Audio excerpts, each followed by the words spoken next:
Dr. Z, on today's show, what are we talking about? Well, we're going to talk about a goat. A goat? A goat. And not like a furry little animal. We're talking about the greatest of all time goat, and that's Coach Bill Belichick. You see, he runs his team the way everybody should run their business. And so we have gone through, got, I think, 75 of his quotes. 75 quotes. We're going to see how many we can get through on today's show. I'm not sure. But we're going to break them down and make them applicable to business owners out there that are saying, how do I have a better business? How do I have a better team? How do I win? Because that's what business is about, is winning. I know that sounds crazy. And we're going to read an email from a listener in Russia. Russia? This just did. They have email there? I'm excited. I thought Putin shut all that down. I'm going to hit the start button. He must have I'm hitting smuggled it the out. button right now. He smuggled it out. I'm hitting it now. Okay. Some shows don't need a celebrity narrator to introduce the show, but this show does. 2 men, 8 kids, co-created by 2 different women, 13 multi-million-dollar businesses. Ladies and gentlemen, welcome to the Thrive Time Show. 3, 2, 1, here we go! Started from the bottom, now we here. Started from the bottom, and we'll show you how to get here. Started from the bottom, now we here. Started from the bottom, now we here. Started from the bottom, now we here.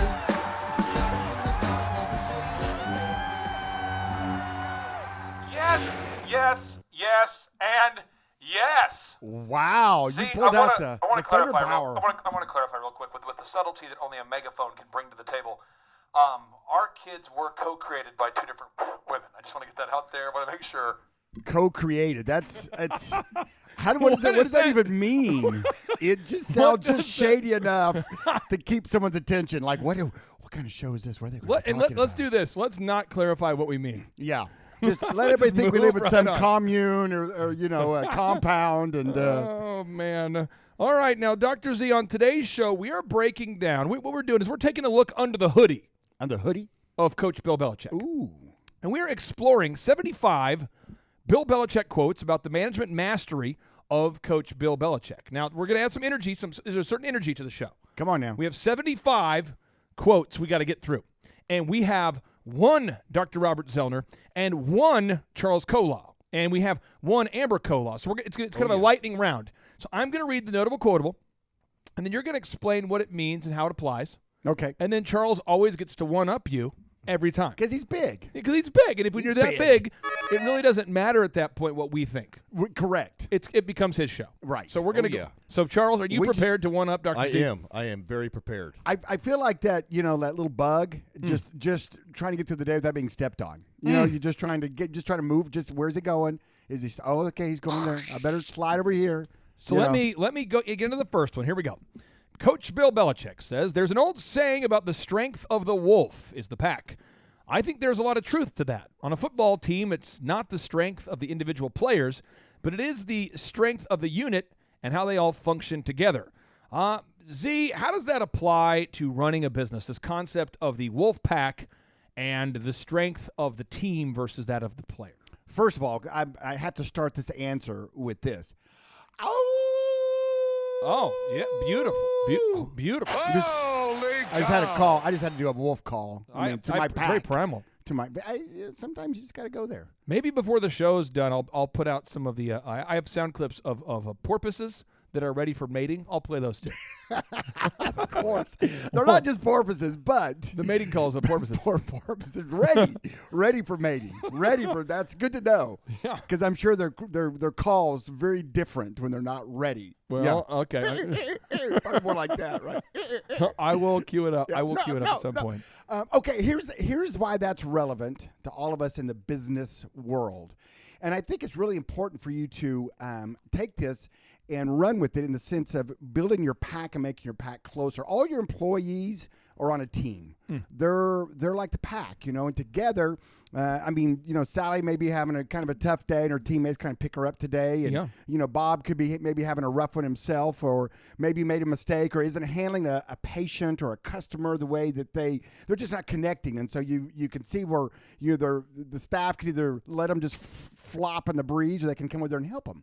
And I think building that camaraderie, building that sense of team within your employees is so important. And that's why whenever I would hit a sales goal or we would have a little contest, Yep. I would take out my team, my employees, and we'd go bowling or we'd go dinner or I'd bring in some pizza. This is true.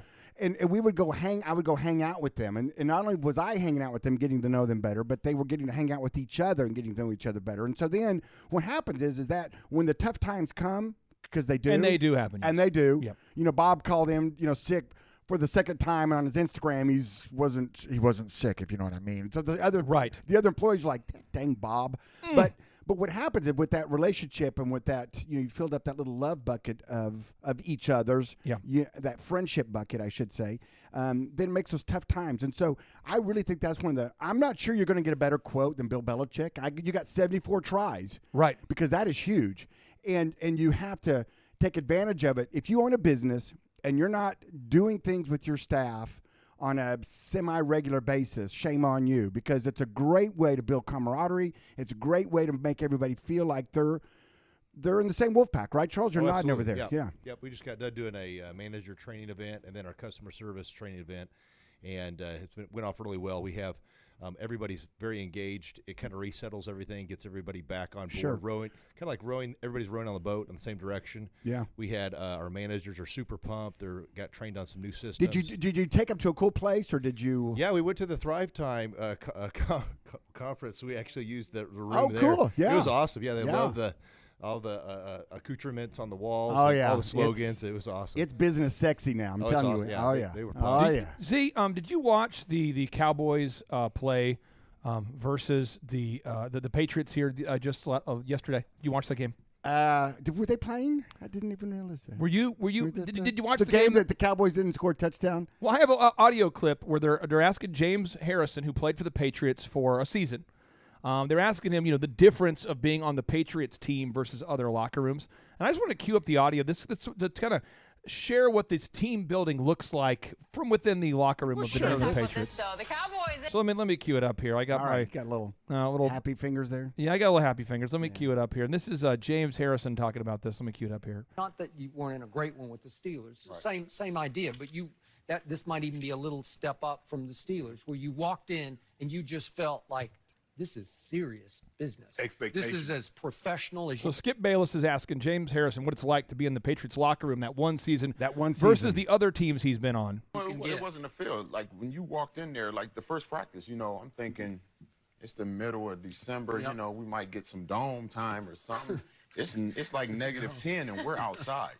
We went into the dome one day, and that's because it was a blizzard and you could not see 5 feet in front of your face. And he was upset about that. I mean, literally upset. There you go. And it toughens you up, especially for the games. We're sitting there, I think we're playing Jacksonville. And I'm sitting on the sideline, and it's like -3 or 4, and I'm just sweating bullets because all week in practice, I ain't had this heated bench. I ain't had these blowers. We out there in the middle of it. We couldn't practice on the field because it was froze. So he went into the turf on the indoor, and we practiced on the game field. That's just what they do, and it's something that actually benefits you when it comes that time. And that's another thing, like the coaching. You have to prepare your players or get your players prepared to play in adverse weather and adverse conditions. You're in Dallas. Give him something to mimic anything. Make the ball outside, nasty and wet. Wet the ball down. Do something. Put it in the freezer. See, Colin Cowherd was talking about this, and Skip Bayless was talking about this, and Shannon Sharp was talking about this. But Shannon was saying if you gave Bill Belichick the roster of the Cowboys, he would win 3 Super Bowls with the current Cowboys roster. Do you believe that strongly, that there's that big of a difference between the coaching of Bill Belichick and other NFL coaches?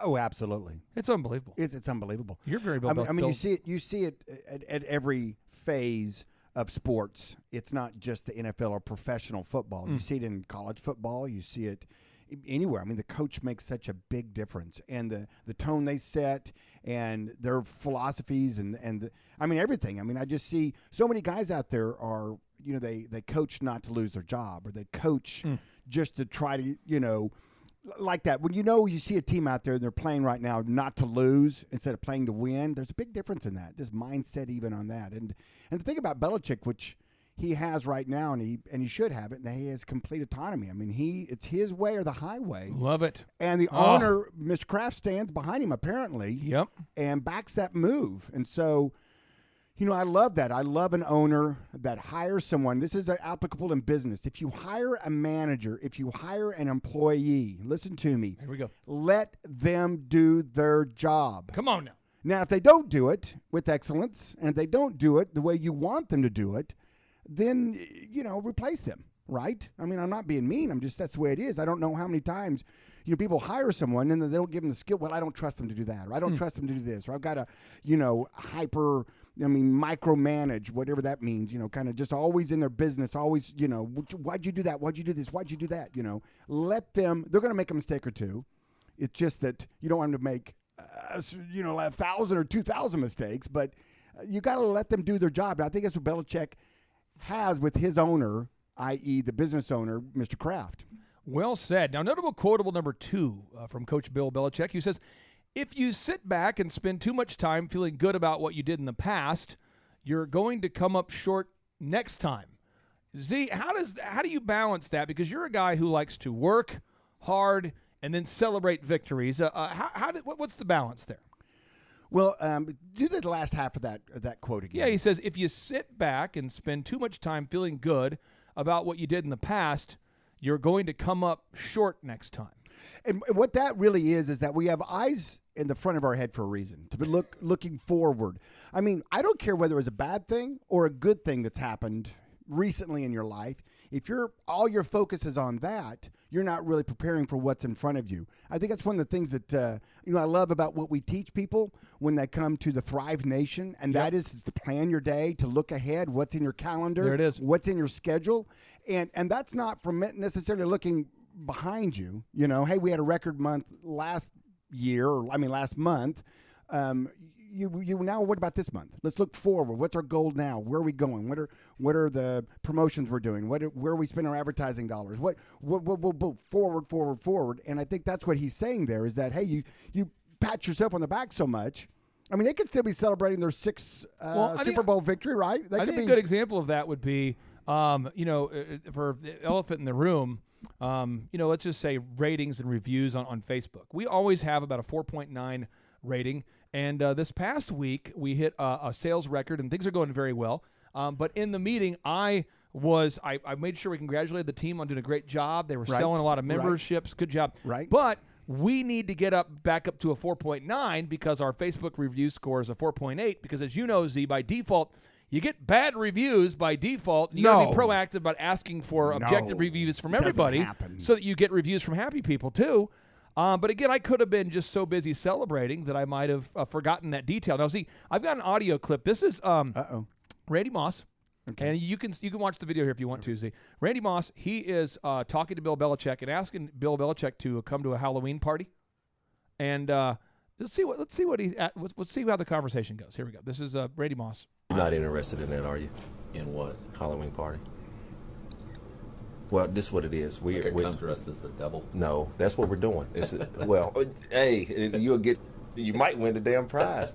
Trying to, get us a little DJ, get us a roller rink, and have us a good night. But like I said, you're more than welcome. And since Halloween, I mean, we don't go out no more. Right. You know what I'm saying? Right. But we still have that.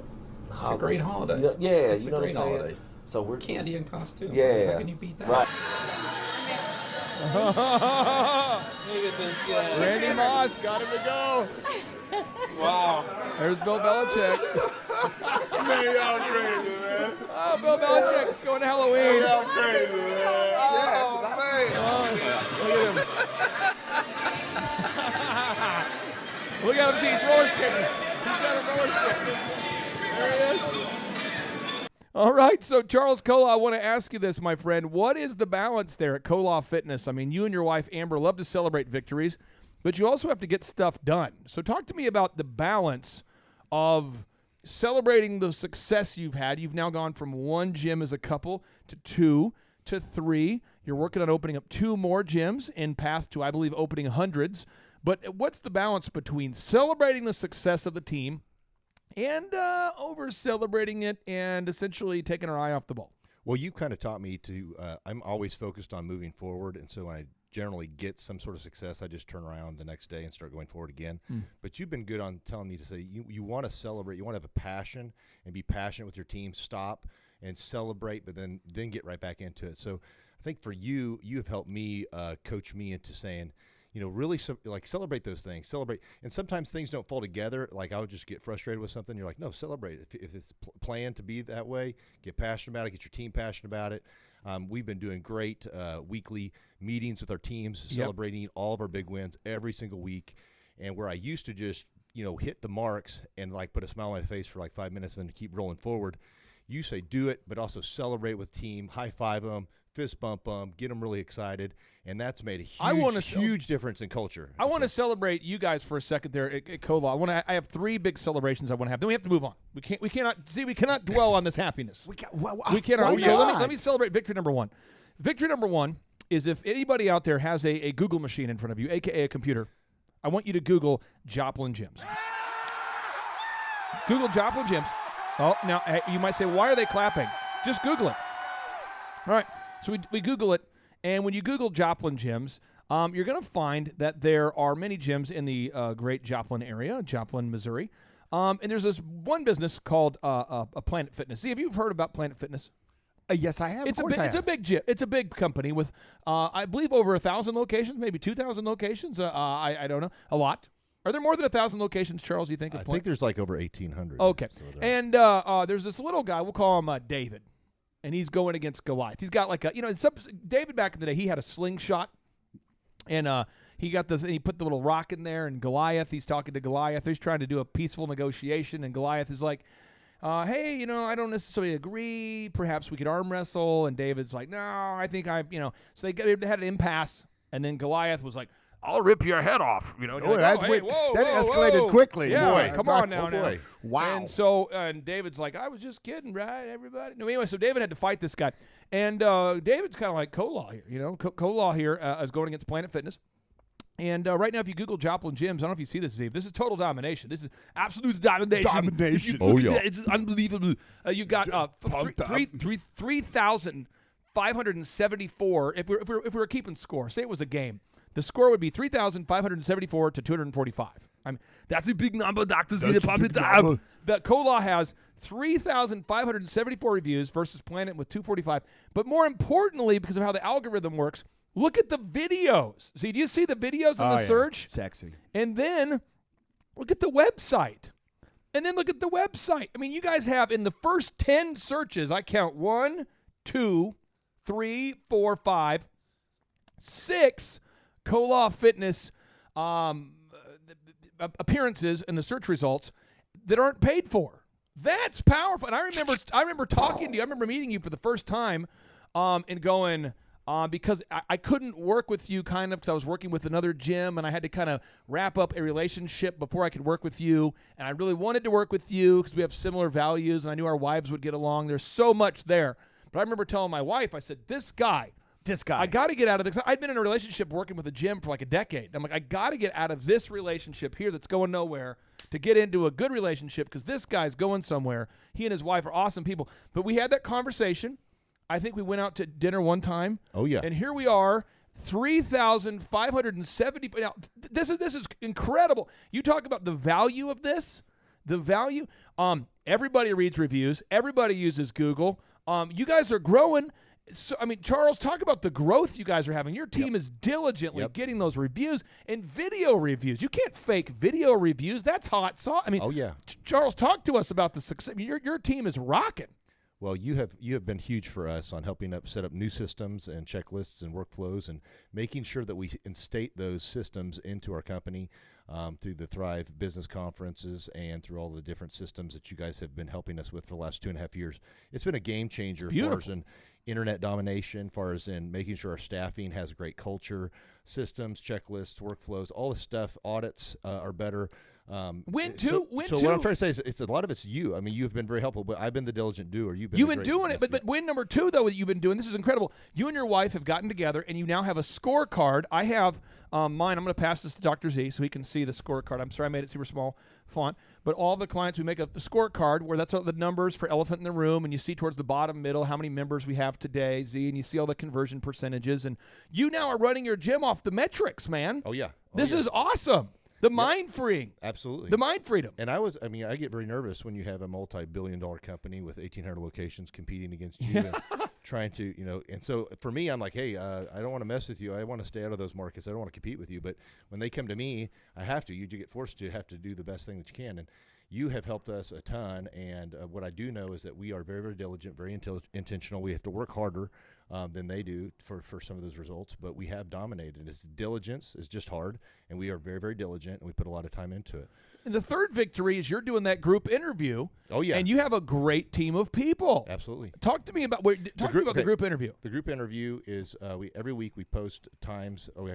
Every week at every location we have an interview done. And they all get posted online and posted on all our different job sites. And we have a set time they show up. There's about 15 that make it in the door, and the rest of them we turn away. And the top 15 that make it in the door on time, we basically tell them about our mission, vision, our values, and they ask some questions and make sure that their core value fit. And you generally see within about 15, 20 minutes of asking a few questions, and they get to ask you a few questions that we actually script out. Yep. And you can kind of see who's the top one or two. Within about 15 minutes, you pretty much know which ones are the top two, and then we have them job shadow us, and they get to see if we're a good fit for them. We say at the end of the interview, say, hey, Billy and Susan, you guys had some great questions. The rest of you guys can go. And have Billy and Susan say, hey, we really like you. Have some great questions. When's the next time you guys can come in and shadow? And we have them literally shadow like the next day, and they get to see exactly what we do. They get to see if the company is a good fit for them, if the systems that we follow are a good fit for them. So they clearly know they get to kind of hire us and try us out, and they get to fire us if they don't like us right up front before we even hire them. And so they're a good core value fit right off the start. Almost all of our staff love their job. They match our mission, vision, values.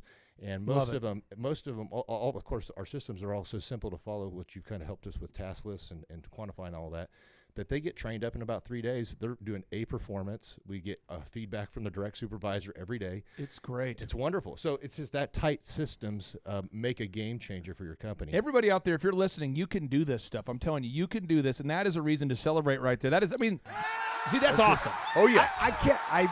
You know what? I'm going to call. I've got it. I got to do it. I got to throw a penalty flag on the play. Oh, penalty flag. Okay. Penalty flag. Penalty flag. I don't know who he's trying to kid, but they bring him in. They march him in. He tries to see who could lift the most weight, and that's who they hire. I know his move. I know what he does. This core stuff. This value. This. They just want that. Come on. How much you? And probably does it. A weight per pound. That way you got to kind of. If a kid weighs 100 pounds, lifts so much. That's all he does. That's all it is. Now it's a bunch of jacked guys. That's it. Or jack girls. Notable quotable guys named Jack that are jacked. Notable quotable number 3 here is mental toughness. Mental toughness is doing the right thing for the team when it's not the best thing for you. Bill Belichick, Coach Bill Belichick says, mental toughness is doing the right thing for the team when it's not the best thing for you. I have seen you do this all the time, specifically in the area of delayed gratification. Oh, yeah. There's just not a whole lot of people that we know that own a bank. And so I thought we could do is we could have the camera kind of turn to you for a second, and if you could turn to the camera. I don't own all of the bank. Well, no, if you'd stop it. No, you stop. Okay. You will. Okay. And this is right. It's like an endorsement. If you could say, just point to the camera, and just let them know, I'm Dr. Zellner and I own part of a bank. With a thumb up. Can you do that real quick? Because that's. I'm Dr. Zellner and I own part of a bank. There it is. Okay. So you, though, worked for 7 days a week for a long time, and you delayed gratification to get into that conversation, and you did it for years, man. Yes. 7 days a week. Can you talk about the mental toughness and doing what was right for the Zellner empire and living below your means when you wanted to? Part of you wanted to go buy that thing you didn't need. Talk about it. Oh, I did. I wanted to buy several things I did not need. But the good thing about it is that whenever you just kind of put it on autopilot and you kind of forget about it and you don't spend a lot of your mental brain waves on thinking about those things. Should I buy it? You just do your job. You go to work and you live below your means. And next thing you know, you look in your bank account and guess what? Chicken butt. That's right. You can buy a lot of chicken butts. You can buy a lot. You can buy a lot. You can buy a whole chicken. I don't know how many times in my life and other people's, if you're listening right now to this, you maybe say, oh, that happened to me too, where you get this wonderful opportunity and yet you don't have a war chest. You don't have the money to do it. You're thinking, oh man, that's such a good Somebody deal. out there might right now might want to buy a porpoise. They might be motivated by our earlier conversation. They might. That is doing a mating call. Let me cue up the audio. This is what an Argentinian land porpoise sounds like when doing the mating call. A land porpoise? Yeah. They have such a thing? What? It sounds like someone singing. That would be a land porpoise. Well, I'll come back to it. This is false audio. See, this is people wanted to hear the mating call. You do know the good spot about that kind of was a trigger to kind of give you the heads up. It says land porpoise. Let me do cue know this that up. Let me cue this up. This is a mating call of a koala. Somebody out there might want to buy a koala right now. That's in yeah. Can you hear that? Hey, hurry up and get over here. I'm in the mood. But they haven't been saving their money. They're so slow to get over there. Like, no, I'm sorry, it's past. I mean, it's like.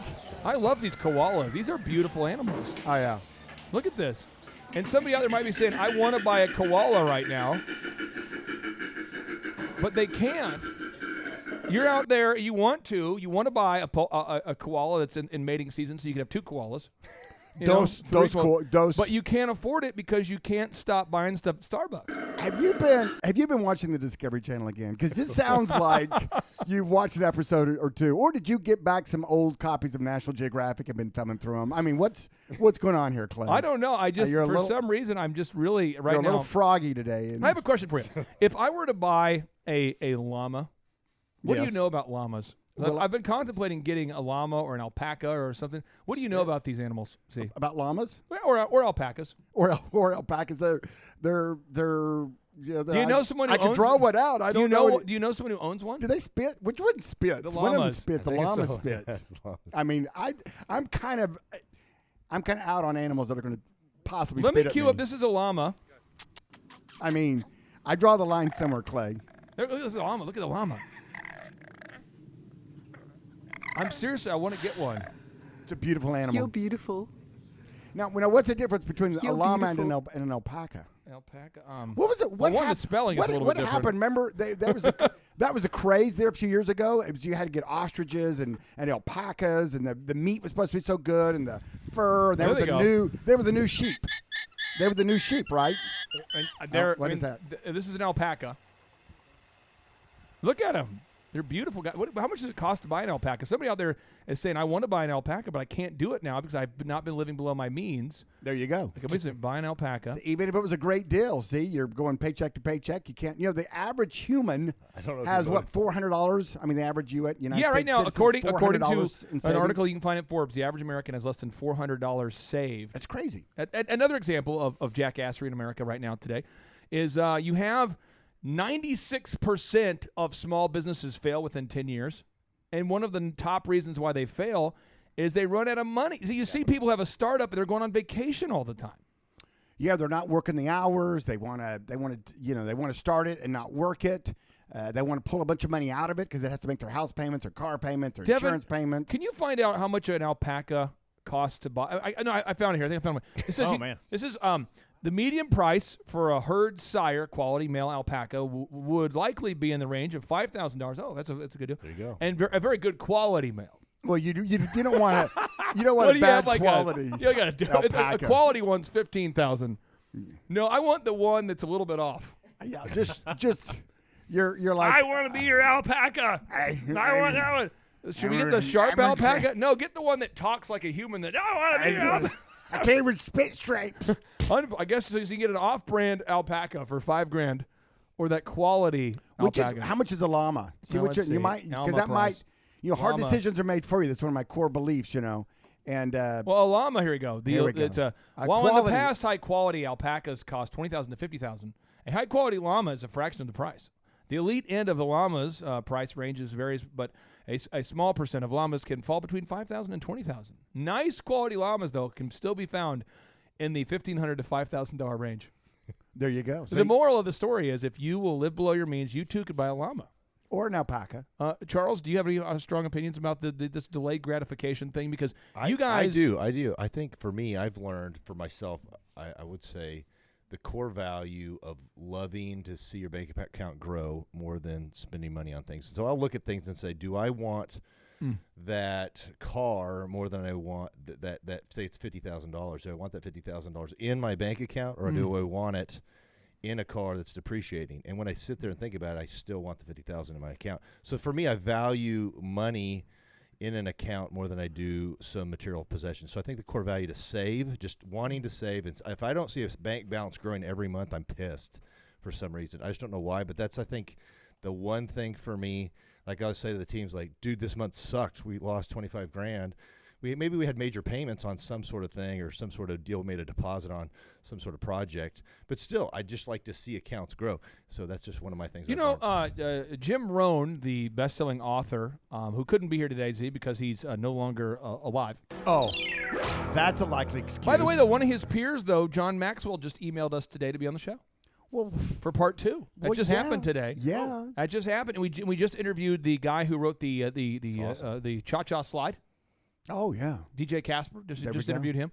And I'm working on Toni Braxton, getting her on the show. The lady who does her eyelashes is a friend of ours, and we're working on it. But Jim Rohn says, we did her interview. Yeah, we're gonna. I want Toni Braxton on the show. Yeah. That was who I was going to marry in high school. That was my plan. High really? School, I thought about How'd that work out for you? It didn't work out, but I'm glad it didn't, because my wife's, I think, incredible person. But that was my plan in high school, was to marry Toni Braxton. Oh, really? Yeah, all of her songs were about breakups, and I'm like, Tony, it's not going to work out. Don't worry about it. That relationship cannot be healed. Just wait. Just write me another song. Here we go. Now, Jim Rohn says, if you do not develop the habit of saving, the seeds of greatness are not within you. If you do not develop the habit of savings, the seeds of greatness are not within you. Now, this room we're in now, Z, how many square feet do you think that this room is here? Maybe Kendall can kind of pan and show. How big is this room? What do you think? How many feet? I would say it's probably, well, let's look at the tiles here. Okay. So you got 12 feet, and then you got 20 feet over here. Yeah. And you're here, I would say 1,100 square feet. Now, Charles, you and your wife started Koloff Fitness from your home in Bartlesville, which I believe you purchased for $115,000. Is that correct? Yes, sir. And how big was that home? How many square feet? Say 2,000 square feet. And your wife was a hairstylist, had her own business, and you were a personal trainer, had your own business. So you both were self-employed. Am I correct? Yes, sir. And what time did you see your first client when you started your business? We would start as early as 4 or 5. In the morning? Yep. And then you would work until what time every day? A 10 o'clock appointment. So you'd go from 4 to 10 every day? Sometimes the 10 o'clock appointment would run to, of course, 11, but I tried to scale that back. But I would take anything from about 6 days a week appointment. I did at first, but I put it into Monday through Friday after that. So. How much money could you generate on during a month between you and your wife in the house, just you two, seeing people like that? No breaks. By the way, I know when your clients wouldn't show up, that's probably when you ate food. But talk to me about how did you? What kind of revenue could you generate in that house? We could. A bad month I could do 20. Good month I do 30,000 in revenue out of my house. At your house. And there's some people out there that say, I can't start a business out of my house. I can't. No college degree, baby. So talk to me about that. Were you zoned? Could you do that? Were you just doing it?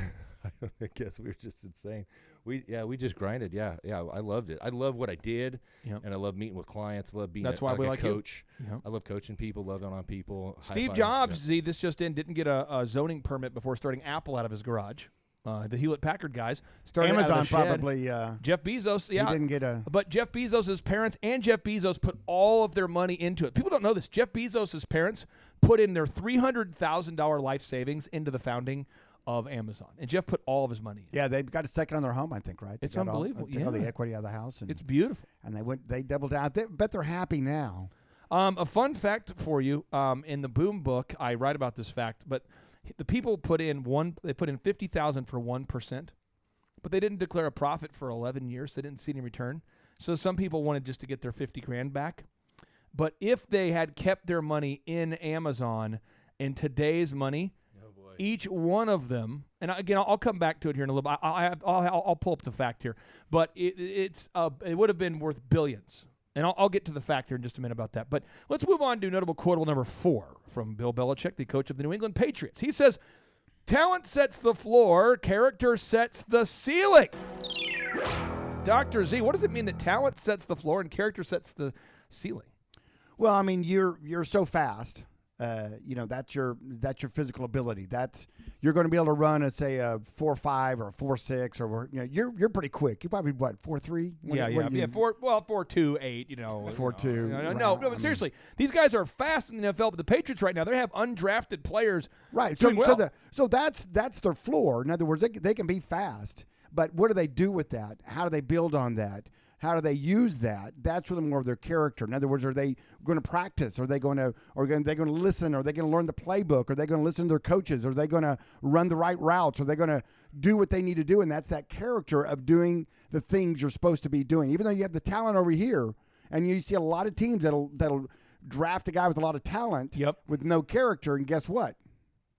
They're out of the NFL or out of whatever league that they got drafted into in just the average, 3 years anyway, but they're not in there very long. They don't even make the team. I mean, how many, what they call them, draft bust, right? So they've got all this talent, which is their floor, but no character. So they don't know how to develop that. They don't know how to turn that talent into being a teammate that can help you win the game. Charles, talk to me about this. Talent sets the floor, but its character is the ceiling. Bill Belichick is saying here, again, this idea that talent sets the floor, but character sets the ceiling. When you're looking to hire people, do you look for the most talented guy or the person who has the strongest character? What do you look for? I definitely look for, a core value fit, and then I do look for character because generally like you've even said in your business conferences, you hire for attitude over skill. Yep. Because somebody with a great attitude every day consistently beats somebody with a lot of skill with a bad attitude who goes disgruntled or has alternate motives or isn't like a high character, loyal team player. And you've been really big on that, and I have definitely took that into practice within our hiring. And it's big. It's huge. So we've definitely applied that, and it's helped.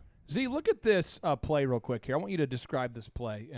This is on the Patriots here. This is the Patriots versus the Cowboys.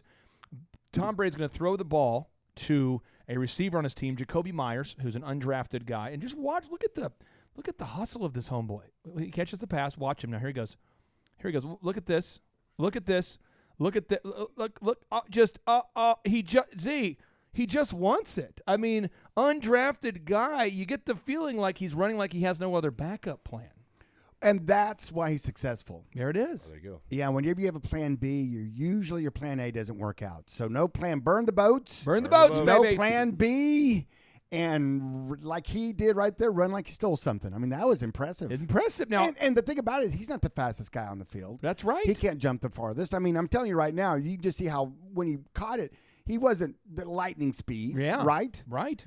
And yet you go, how many guys that aren't in the NFL have more talent than him, but he's got character, and he's doing what he needs to do to make the team. Now, fun factoid here. This just in. I promised I would read the fun factoid to you. This is from my Boom book. You can download this for free, by the way. If you go to thrivetimeshow.com/free-resources, you can download an ebook version of all of my books for free. Now, this just in here. According to Jeff Bezos, he gave great deals to the first 20 outside investors who put in an average of $50,000 apiece for a stake of just under 1% of the business. If those investors had chosen to hold on to their stakes, they would have been worth $3.5 billion apiece today, which would produce a return of 70,000 times. Oh, ouch. Oh, so again, delayed gratification. We're talking about FedEx. Didn't make a profit for over a decade. Amazon, over a decade. Tesla didn't make a profit for over a decade. ESPN, over a decade. Henry Ford lost it all 5 times. Walt Disney lost it all twice. Z, talk to me about... Sam Walton did what, 3 times? Yeah, now, Sam Walton's story is a little crazy because Sam started the business and it did well. Okay, it's the first time. So he goes to renew the lease. And the landlord says, hey, in your lease, there's a clause that states that I don't have to renew it and that I own all the fixtures and the contents that you've put into it. And so I'm going to keep it as it is. I'm going to let it run as it is. But my son now will be in charge of it, and you no longer have a job. Thank you for paying your lease. Thank you. Oh, God. That happened.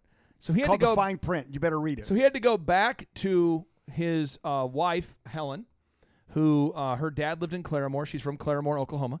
And he went to Helen and said, Helen, Good news, bad news. I mean, the business that took us forever to build, we've lost it all. Yeah. Now I need to go back to your dad and ask him for some money. And his dad says, "Oh, okay.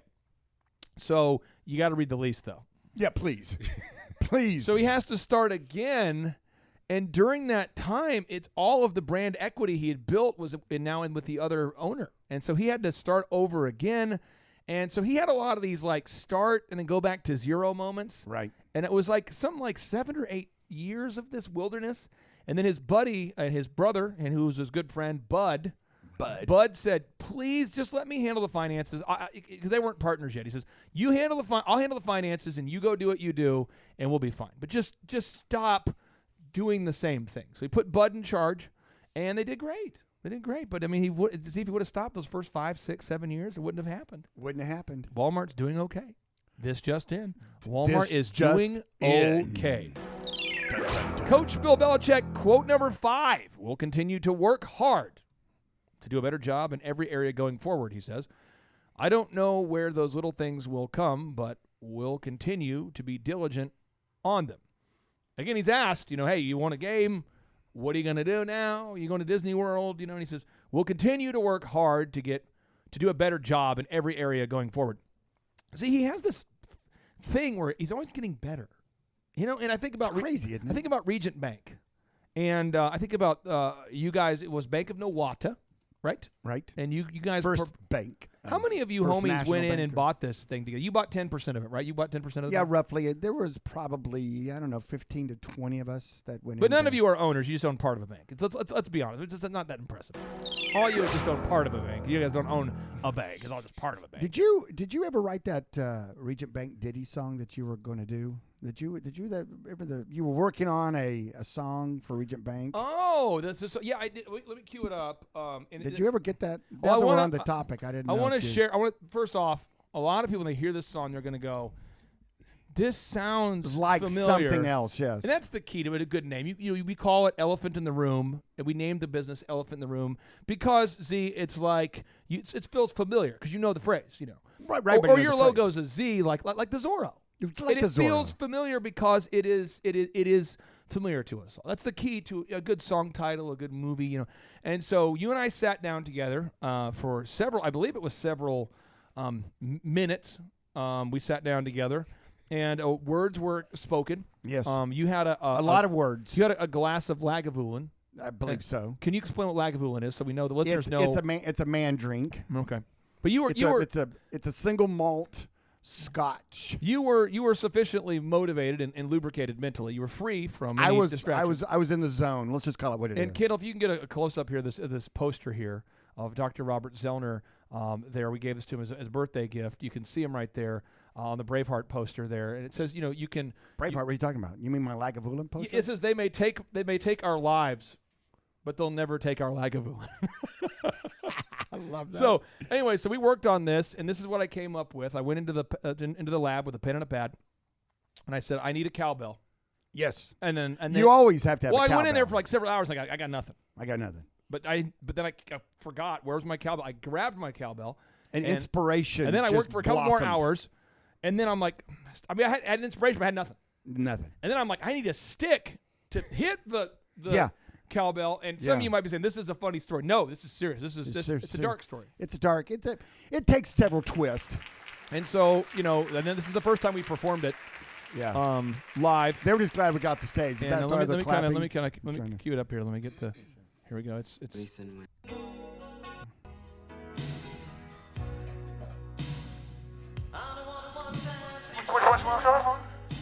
Regent Bank.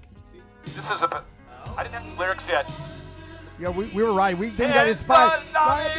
Regent Bank. Regent Bank. Regent Bank. And then it happened. That's right. For all your banking needs. That's right. Yeah, Come on now. Free suckers. Regent Bank. Regent Bank. And might even get you a toaster. And then Sean came in, and Sean says, "What are you guys doing here?" And we're going, "We're making a theme song." And he says, "Sounds familiar, guys. It sounds like it's from us." And why are you guys wearing purple? Why are you guys wearing purple? Just because it felt right. And why are you wearing a blouse, Z? What is that? It's a pirate. It was a pirate Clay, shirt. what's with all the sequins? It was a pirate shirt. It's a puffy pirate shirt. I said, Sean, I want to see you in the lobby of a Regent Bank. Oh, Regent. And it just, and that's what happened. That's what happened. And then there it is. You see, true inspiration can hit you anytime. It could. Charles, you let that be a lesson to you. And whenever you don't feel it, just pick up a cowbell. Oh, yeah. When you don't, that's the life. That's the takeaway life lesson. Move. Cowboy move. Oh, my God. You're welcome, by the way. Yeah. Oh. Okay. Have I ever played my Globo Jim song for you, Dr. Z? Your Globo Jim. Have I ever played it for you? Is that a thing? Have I played this for you? I don't think I don't know that I've heard it. You have heard it? I've heard it. Oh my gosh, I'll see if I can find it because it was a thing where I spent way too much time on it, and when I finished it, I knew that I had a hot track. You had a problem. Yeah, this is I think this is it here. Let me cue it up. It was a truly remarkable thing when I finished it. I can hardly wait. Oh my gosh! Seriously, I can hardly wait. Let me see if this is it. No, that's not it. I'm still waiting, and I can hardly. Okay, we'll move on, but I'll find it. What? I'll find it. I haven't played this in like a decade. All right, here we go. You're like that porpoise that just teases all the other ones. Charles, talk about getting better at every week at Co-Law Fitness. Why can't you ever be done? Well, you're never really done because as you go along, you start to see that, like far as in your different checklists, and each person has these different tasks that they have that you see that when you do management meetings or feedback from those, they'll say like, well, we're not really using this or this isn't really getting done. So you always adapt, kind of innovate, and kind of recreate each one of those systems and checklists and so on. So you're never really done. And so as you get feedback, you'll get feedback, seeing how actually like a lot of the staff don't actually follow the things exactly like they're supposed to, and you'll find out that that's not a marker. Or like let's say about KPI sheets, the key performance indicators that we get on every location. We're tracking a lot of stuff, which is great, but say like 30% of it we don't ever really talk about. So then it's just kind of a limiting factor for growth and things like that you could be doing at that time. So certain things on our KPI sheet we continue to adapt as we go along. It's not really relevant. It is great. It's some trailing indicators for some other things, but you can always go back and deep dive. But some things aren't the most important things to be tracking. Your new store layouts are beautiful. I mean, they get better every time. Absolutely. You and your wife work so hard at that. I'm sure it's 90% her, 10% you. I'm sure a lot of times you're not even in these meetings. I'm sure you have no involvement. But seriously, it looks great in there. Yeah. And you're rolling out new gyms, and each time they get a little bit better. Yep. And you could say, now we're done. You like for example, like we have 8 different private bathroom shower rooms in our Topeka location. Oh boy. And it is a limiting factor when you've got tens of thousands of members coming through. That right now is one of our limiting factors for sales, is because in the parking lot, like we just closed a deal because our parking lot's completely crammed with 30 or 40 cars going down the street on high times, and so we partnered with the adjacent landowner on building parking. So that's the reason why in these new locations I have to have about 250 stalls, or else we're not going to. So you did a deal to expand your parking. Yeah, we did. It's cheaper than buying the land. Now, Zohan, you are in a deal right now. You're expanding your auto. Time out. I've got to apologize, Charles. Yeah, sure. Sorry. Yeah, I know. I was in the Topeka's location. I tied up that shower for a long time, and I just want to right now publicly tell you I'm sorry. Okay. Are you that guy that was? You're calling me out. Are you calling me out? You knew it was me. I'm sure. Yes, you got cameras everywhere. You were that guy. I saw him. I was that guy. I just okay. You caught me. Actually goes in there, locks the door, and closes it. Let's give a little better. Let's give a little backstory. Z, you're right now. You're investing in your auto auction to make it bigger. You're buying some land. Bigger. So you're buying some adjacent land, and this just in. When you pour concrete, it's not free. It's not. And so one way that you've been able to afford it is you've moved into a car. And you have a gym membership at Co-Law Fitness. That's what I found the song. I found the song. Oh, you did? And Charles, feel free to take this song okay, and use it as your theme song if you want. Okay. Now, understand, you have to ask yourself, what kind of man would spend north of 40 hours on one particular song? Oh, that is me. So here, I'll cue it up here, Z. Get ready. Sure. Yo, this song goes out to all the Globo Gym members worldwide. Show your pride. Purple Cobras. Hey, hey. D. McKenna, Captain Cody, J. Hogue, Chuck Norris, Brett Favre. Hey, hey. No membership fees here. Okay. You just gotta know what to shake. Hey, hey. Protein and morphine. We'll do whatever it takes. Yo, meet me at the Globo Gym. It's crazy. Yo, meet me at the Globo Gym. It's a fake gym, obviously. Yo, meet me at the Globo Gym. Oh yeah. Yo, meet me at the Globo Gym. Forget about the Gold Gym and meet me at the Globo Gym. You can bring your dude friends and I will bring my dude friends. Forget about the Gold Gym and meet me at the Globo Gym. You can bring Bring your dude friends, and I will bring my dude friends. We at that Globo Pronto, up in the garage. We at that Globo. Get ready for it. These verses are sick. Up in the garage. We at that Globo Pronto, up in the garage. Roman's on this song. Okay, yeah, okay.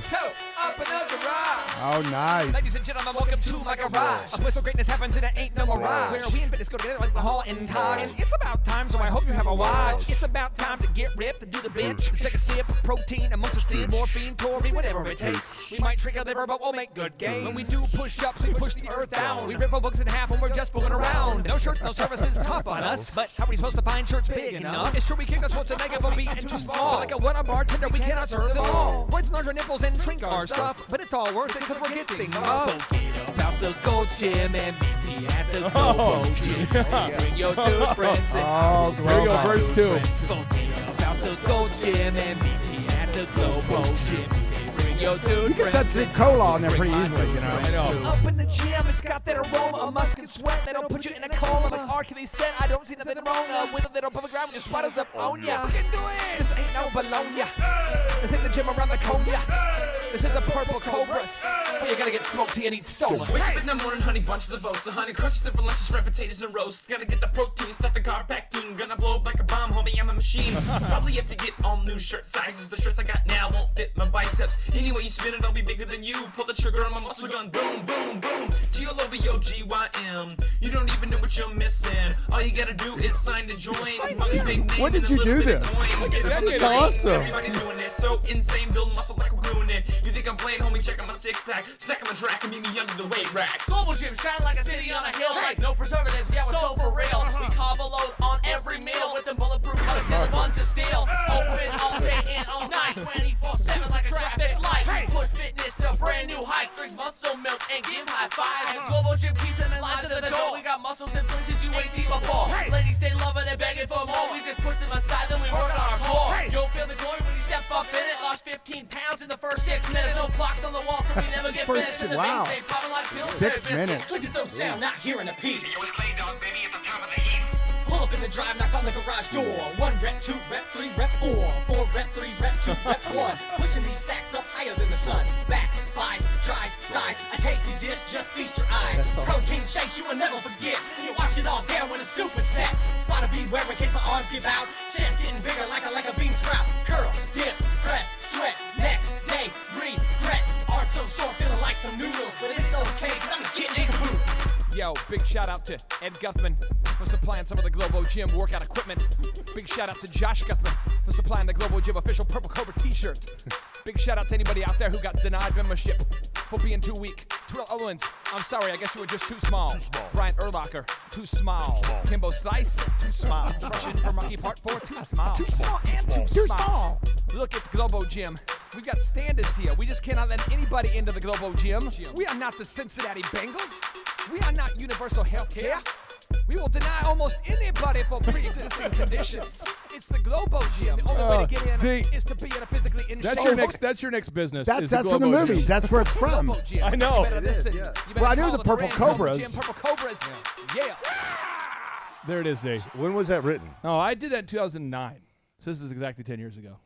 Oh, it's Oh, just yeah. beautiful, Z. That's a gift I We give need to to you. put that on that Start Here button on our website. Oh my gosh. Oh yes. Globo Gym. Have a music Globo. video. You gotta make a Globo. music video to go with it. All right. So notable Did you, ever, quotable. did you ever send that into Globo? Did you send that into Ben Stiller? No, I just worked on it and I couldn't stop. And I just kept working on it. And then I was like, had a buddy of mine. I'm like, Roman, because he used to be one of our employees. I was gonna say, come yeah. over here and do a verse. And he's like, what? And so I had Roman do it. And then it just kept happening. And then Just kept happening. Vanessa's like, It's come him, Rim? upstairs. Stop. But I had a great That's time. his voice right there, rapping right. Oh yeah, and then Jared Hogue's on there, and Cody. There's a whole bunch of us. So just great. This is what you do. Just, when you have time freedom. it's a montage of excellence. That's really what it is. Now, notable quotable number 6, Coach Bill Belichick. For a team to accomplish their goal, everybody's got to give up a little bit of their individuality. Dr. Z, for a team to accomplish their goal, everybody's got to give up a little bit of their individuality. I see this a lot in businesses where there's like an owner, and he wants to get everybody's consensus on the playlist overhead, the overhead music. Yes. He wants to get everyone's consensus on the logo color. Oh, yeah. He wants to get everyone's consensus on the location yeah. of the new facility. Yeah. And Z, when you try to seek a democracy kind of business as opposed to a benevolent dictatorship, what happens? What happens is that the kids are then running the house. You see this a lot of times with some business owners that they look at the employees as valued teammates, but then they also, for some reason, think that just because they pay them a salary, an hourly rate, if you will, that their opinion on the way you run your business all of a sudden matters. Oh, can you repeat that again? That was a little bit. That was a little kind of felt good. It felt good. It stung. It stung. It was like a shot of Lagavulin. It stung. It stung. It was like I mean, it'll wake you up in the morning. Yeah, I mean, that's a. Where'd that come from? I'll repeat that again. Just let that happen. That's. Well, when they have an employee, for some reason, they say to themselves, since Billy works for me now, and he's been a fine employee for 32 days. I'm going to go and take my business in the direction that Billy thinks I should. Oh, Billy. And the reason why is because I just want Billy to feel like he's part of the team. Yeah. I want Billy to know that he has input, that I value him. Oh, yes. As not only a trusted employee, but just a great American. Billy. Oh, Billy. And so what happens is when you tell people this, when you sit down and you coach a business owner and you say, business owner, the members of your team are going to have to give up a little bit of their individuality. I like to use the Patriots as an example, but there's a guy on the Patriots who's injured this year, but he's a fine player. His name is James Devlin. He's a all-pro fullback. Oh, yeah. There's another guy, a fine member of the team his name is Julian Edelman. Oh, yeah. And these two guys were recruited by the Patriots, drafted by the Patriots, and they were asked, once they joined the Patriots, to switch positions. They're like, hey, Julian Edelman, Jules, I know you're a quarterback, and that's exciting. You were a quarterback at Kent State, did a very good job. A quarterback at the college Division I level. Moving forward, you're not going to ever throw the ball. No. You're going to be a receiver. You're going to catch the rock. Jacoby Myers, the guy you just watched catch that pass a minute ago. I know you were a quarterback in college, but we're going to go ahead and do the switch. You're going to be a receiver. Receiver. And some guys can't handle it. They go, no, I'm throwing the rock. I've always been a football quarterback. I can't. But Devlin's like, hey, I'm honored to be on the team that you would even ask me. So, yeah, what do you want me to do? Sure. And when you could give up your individual, when you could do that, then you can win, because the game versus the Cowboys last night, our linebacker could, because remember, our starting fullback, James Devlin, is hurt. His backup is hurt. So they have a linebacker playing fullback last night. I think it was number 51.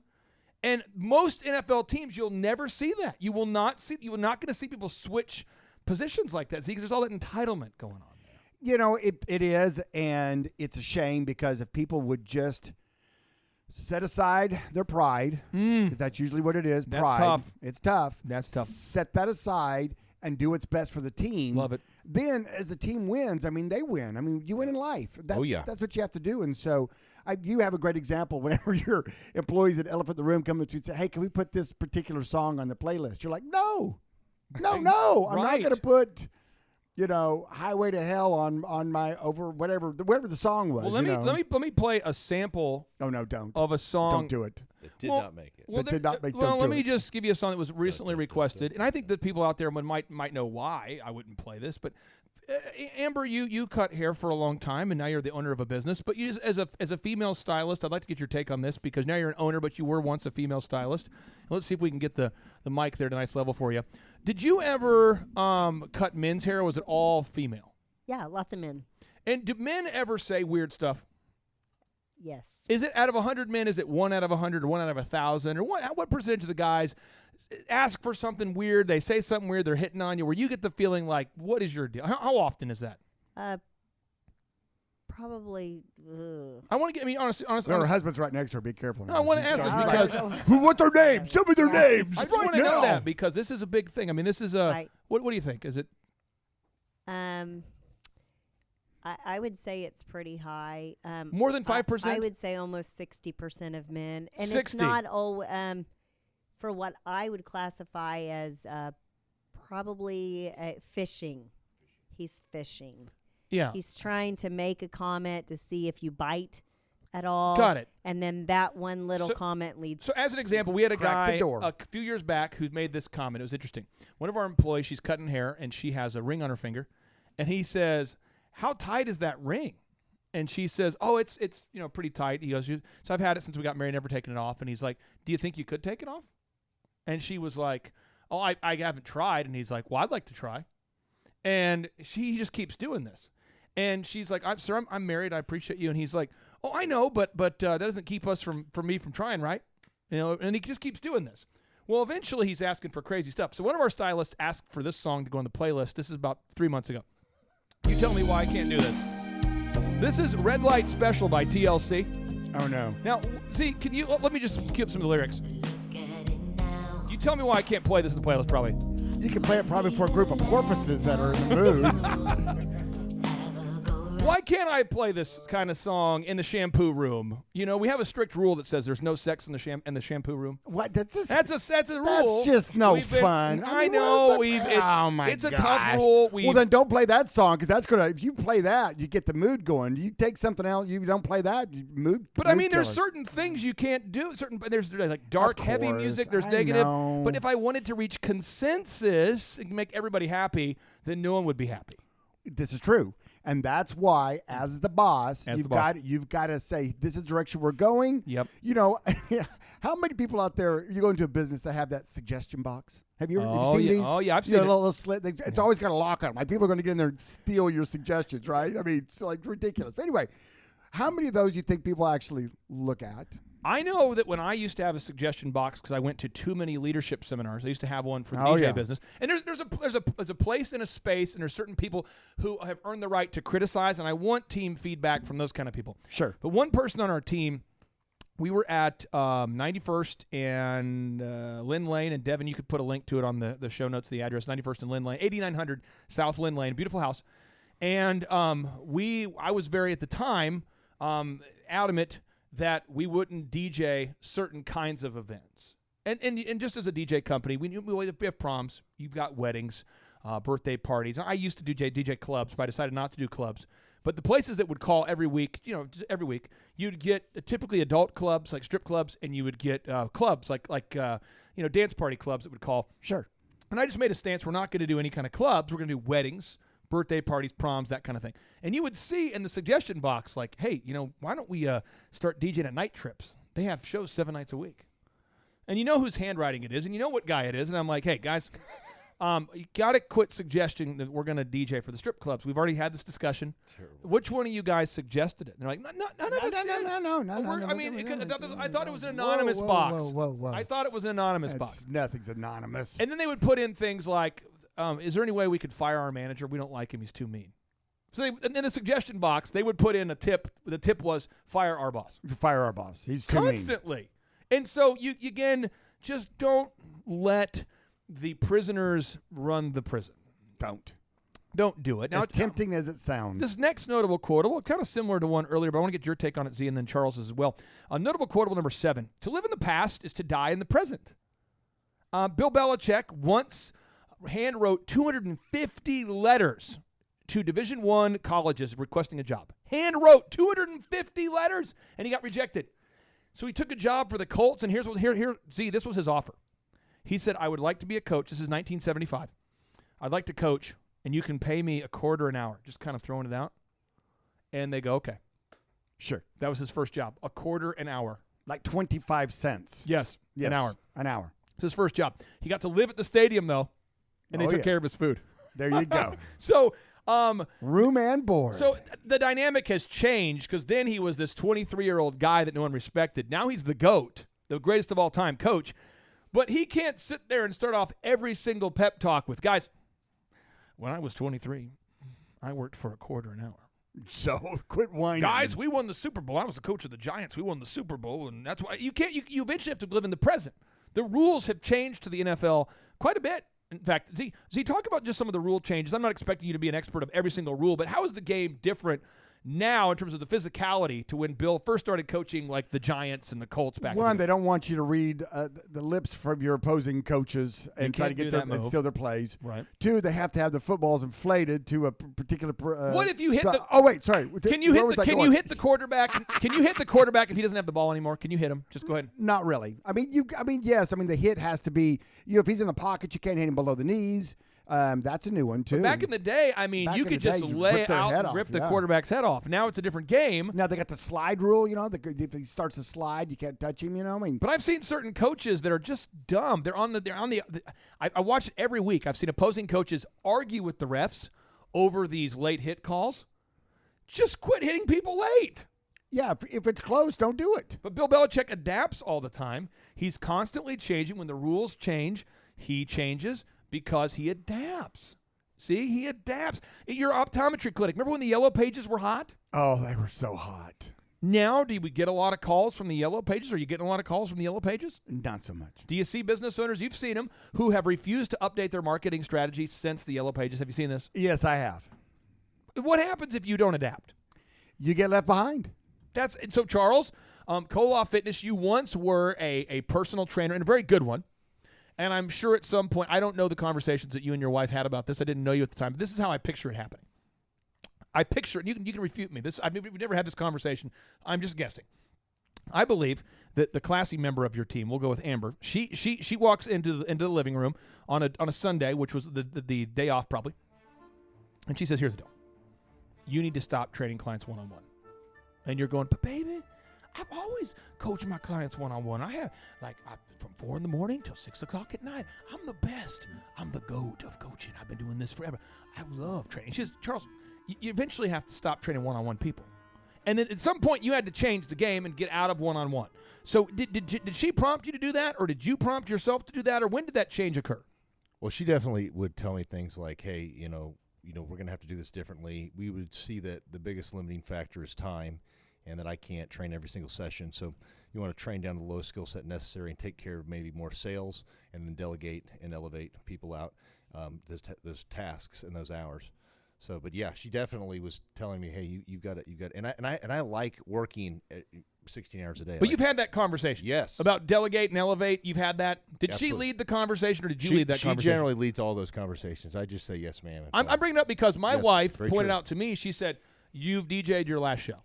Well, I'm like, and I'm going, "What? Wow!" You just get in this routine and you just keep knocking pins down. You just keep going, and then they see from a meta perspective, like back, and they say, "Hey, this isn't the best strategy." So it's good to have a good helpmate, in life. Ken, I don't know if you can see this picture over here, but Z, I was so angry with my wife because she's right. I was just so mad. It's like, see, you know what I mean when you go, when you're talking to somebody who's right and you're tired of it, you go, "Yeah, I'm tired. I just stop it." So she said I had to stop DJing, and I said, "No, I will not. I will DJ until I am 90. So I stayed up all night. I made this picture. I framed it. I matted it. You just see this picture? Look at this. This is Clavis Franklin. I made this. And look at the beauty of this thing. It's incredible. I'm like, this will be me. This is how I'm going to die. I'll be DJing this show. I wish that was on a $100 bill is all I'm going to say. And but again, I was so locked in. And again, I think there's somebody out there that needs to hear this right now. I'm asking you, what are you locked into that doesn't work anymore? Yep. Right, and quit and don't live in the past. I mean, okay, you had a success doing it that way. It's great. But times have changed. You've got to adapt. You've got to, we could just stop at the iPhone 3, right? There's a reason why we just keep we just keep making new and better. Let's do this. Let's do a quick tour of this room. Okay. And relate to the evolution thing. Okay, so let's start with this. And the top right up there, that's a picture of my wife. And then right there underneath that is another picture of my wife. And then to the left, that's the most beautiful man ever, Devin. Look at Devin. Oh, wow. He's stunning. And then you've got a picture of Elon Musk up there.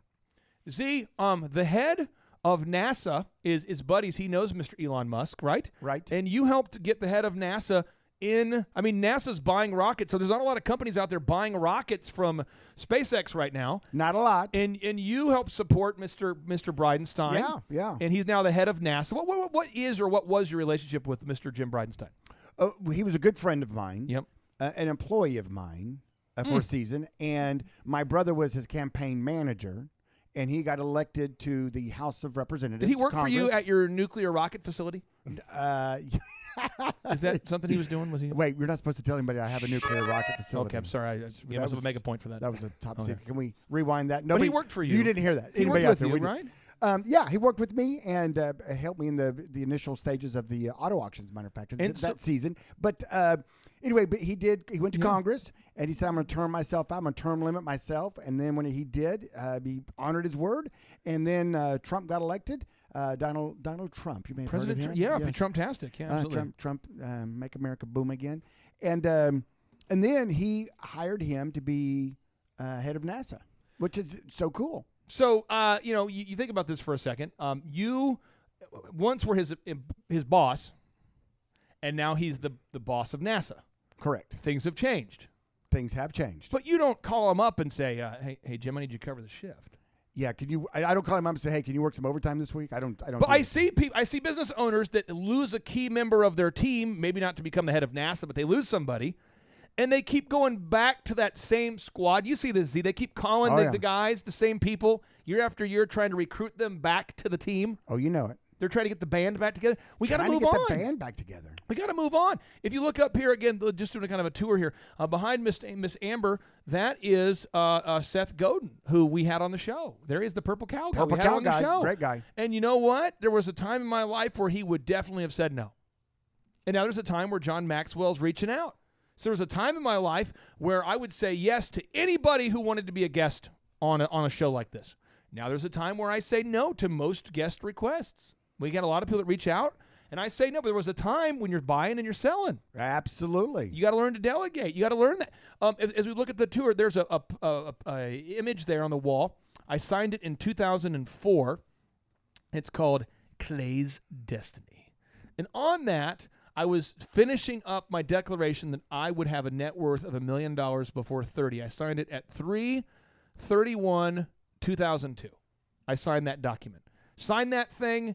There it was, and it happened, but I remember signing that. I had my wife sign it, and Vanessa was like, why are you having me sign this 2 years after you signed this? I'm like, because it has to happen.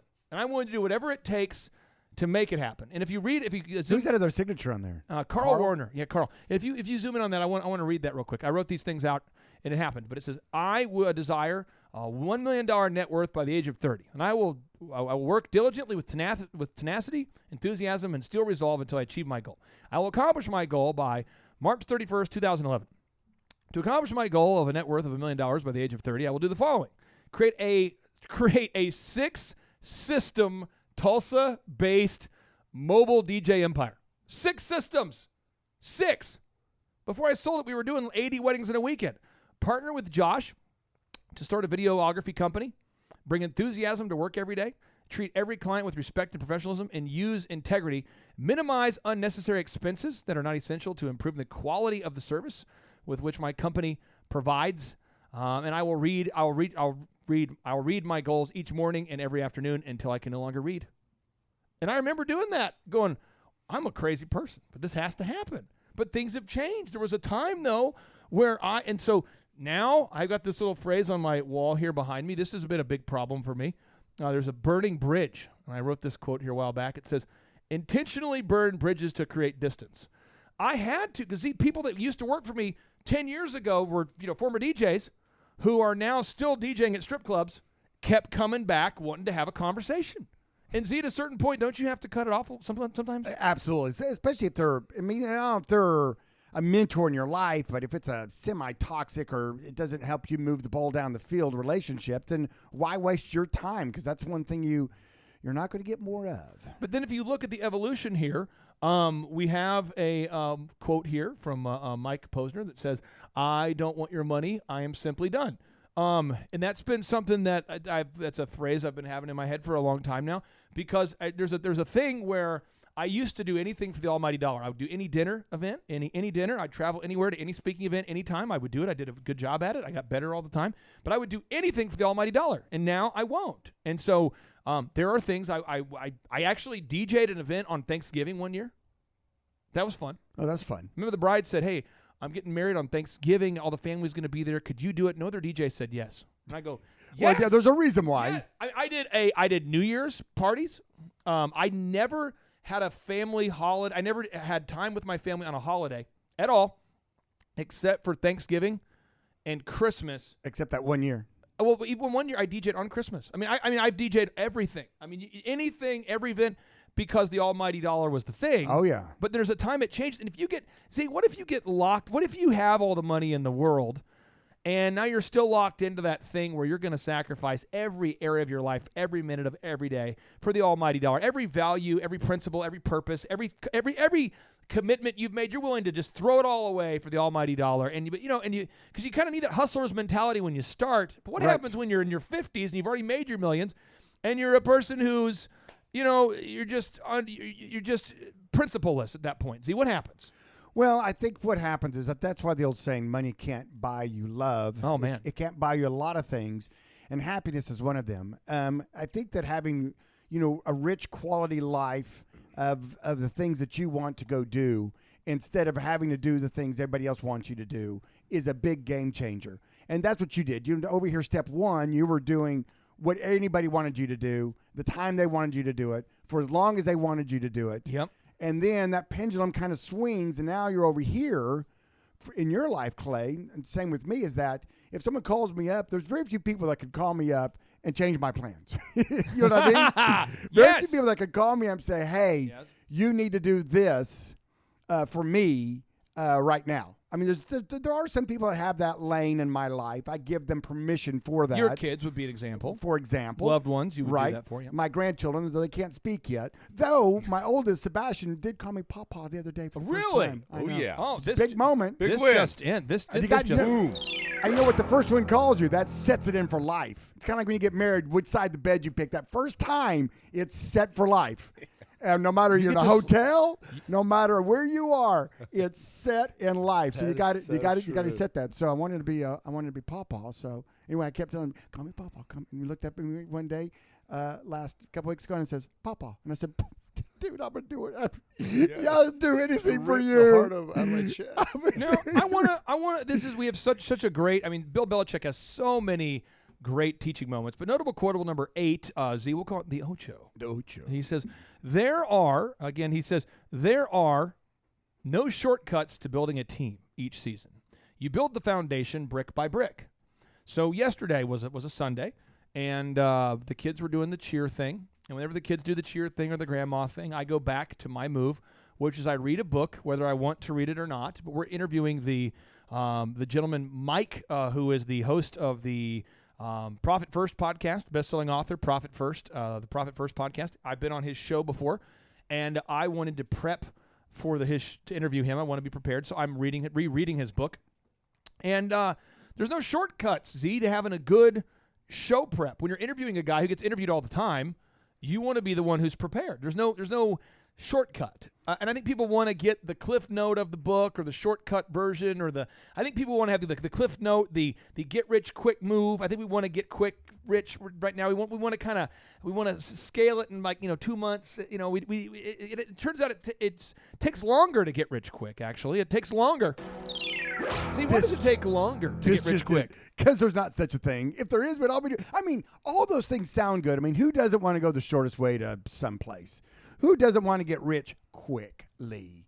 Who doesn't want to? Someone said, well, man, that's going to take you 3 days. And you go, no. I know a shortcut. I can get it done in 3 minutes. I mean, who doesn't? The sound of that is intoxicating. It sounds sexy and good. I mean, you're like, oh, yeah, why spend 3 days and get it done in 3 minutes, right? Right. But the reality is there's a reason why it's called a shortcut. Can I go back into and not the long way? In other words, nobody, unless I guess maybe one person in the cosmos has probably got rich quick, maybe buying a lottery ticket. What's the shortcut for buying a bank? There is none. You get a lot of due diligence. Money. I mean, you've got to have already prepped before for that moment. And we were talking about earlier about having your war chest built up, having some money in the bank. I mean, having some money in your account, so that when opportunities do show up, you can actually move forward with them. But I mean, to go back to this deal on the shortcuts. Yeah. Why it tends to make things longer, because there's a reason why that's not the way to go. There's a reason why that's not the way you build that, right? Right. And so by taking the shortcut or the way that's not supposed to be done, is what you're doing now is just creating more work because now you got to clean that up and then start over and build a foundation correctly like he's talking about. And every business, every team, Bill Belichick every doesn't group of employees, you've got to build them up from the ground. Bill does not delegate watching game film, and many NFL coaches do. Yeah. And that why allows, is that? Why do you think that is? Well, he believes it's the most essential. One of the most essential things to do is to know, because you're going to know which players took a play off. Like what receiver on your team did not run out the route properly? Which person did? Right. Which person protected the edge and kept the quarterback in the pocket, which made the sack possible? Because it's easy to just watch it and go, that guy made the sack, he's our best player. But you don't think about who did their job right to make it possible. He's obsessive about the game. But there's no shortcut to it. In Proverbs 13:11, from the Bible reads, "Wealth gotten by vanity shall be diminished, but he that gathereth by labor shall increase." Another translation, I'm trying to give you different translations of this, is he says wealth gotten. Let's do Proverbs 13:11, a different version of it. This is from the New International Version. It says, "Dishonest money dwindles away, but whoever gathers money little by little makes it grow." I find a lot of people that gain money real quick lose it all real quick because they really never earned it. That's a crazy thing. I saw on TV the other day a stat that talked about how many people win the lottery and then they go back in their lives a year or two later, and what percentage of them are broke. It's bad. I mean, it's Devin. You might put a show note on that. There's got to be something on the internet. Thank you, Al Gore. Should we just call it the Gorenet? The Gorenet or the Inter-Al? The Inter-Al has a certain provocative tone to it, which seems to be the theme of today's show. Now, I want to bring this up real quick here. Bill Belichick, a lot of people don't know this. He does serve as somewhat of a financial coach to the players. People don't realize that. Bill Belichick encourages his players to save and talks to them about it a lot. And there's a guy in the Patriots this year who's saving his whole check. Rob Gronkowski did this as well. And this guy, his name is Joanne Williams. This is a Business Insider article that came out November 8th. And he was talking to the Boston Globe was asking him about, being on the Patriots and what it's like and these sorts of things. And he says he says he saves 90% of his paycheck right now. And he says, I'll read the article. Selected by New England with a second-round pick out of Vanderbilt, Williams joined one of the best defenses in the NFL, jumping out to an 8-1 record throughout the first half of the season.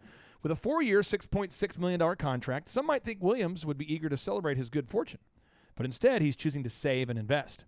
Speaking with Nicole Yang of the Boston Globe, Williams said he now saves and invests 90% of his game checks and hopes that this will ensure his long-term financial security regardless of how his NFL career winds up.